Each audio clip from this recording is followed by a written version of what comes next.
অনেক অনেক বছর আগের কথা। একটা ছোট্ট গ্রাম, নাম আমোদপুর। সেখানে মানুষ প্রকৃতির ওপরই নির্ভর করে বাঁচত। কিন্তু একদিন ভয়ঙ্কর খরা শুরু হলো।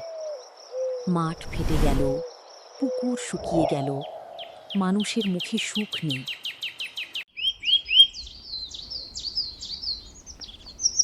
হাই গো, জল ছাড়া আমরা বাঁচবো কি করে? সবাই মিলে প্রার্থনা করো, হে দেবতা, আমাদের বাঁচাও। হে দেবতা, বৃষ্টি দাও, আমাদের রক্ষা করো। হে প্রভু, আমাদের এই দুঃখ কষ্ট কি তোমার চোখে পড়ে না?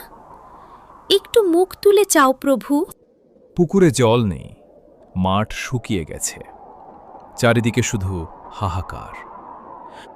হে জল দেবতা, আমাদের বাঁচাও। আর সবাই সহ্য মিলে করতে পারছি প্রার্থনা না, করল। আমাদের রক্ষা করো প্রভু। কিন্তু দেবতা কোনো সাড়া দিলেন না। গ্রামবাসীরা সবাই মিলে মোড়ল মশাইয়ের কাছে গেলেন। মোড়ল মশাই, এভাবে চলতে থাকলে তো আমরা সবাই মরে যাব গো।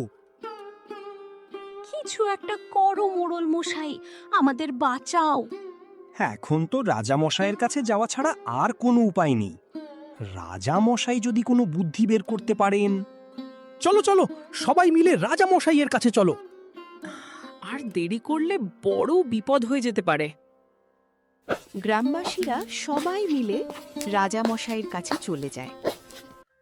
বাঁচাও মহারাজ, বাঁচাও। এই ভয়ঙ্কর খরা থেকে আমাদের বাঁচান মহারাজ। গ্রামে জলের এক ফোঁটাও নেই। এভাবে চলতে থাকলে গ্রামবাসীরা সবাই মারা যাবে মহারাজ। আপনি কিছু একটা উপায় করুন মহারাজ, আমাদের জীবন বাঁচান।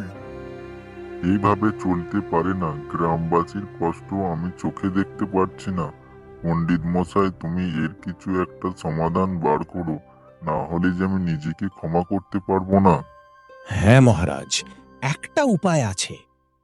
যজ্ঞ করতে হবে।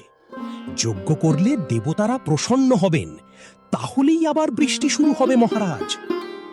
তাই করো পণ্ডিত মশাই, যজ্ঞের আয়োজন করো। দেখো কোনো ত্রুটি না হয়, তাহলে দেবতারা আমাদের উপর রেগে যাবেন কিন্তু।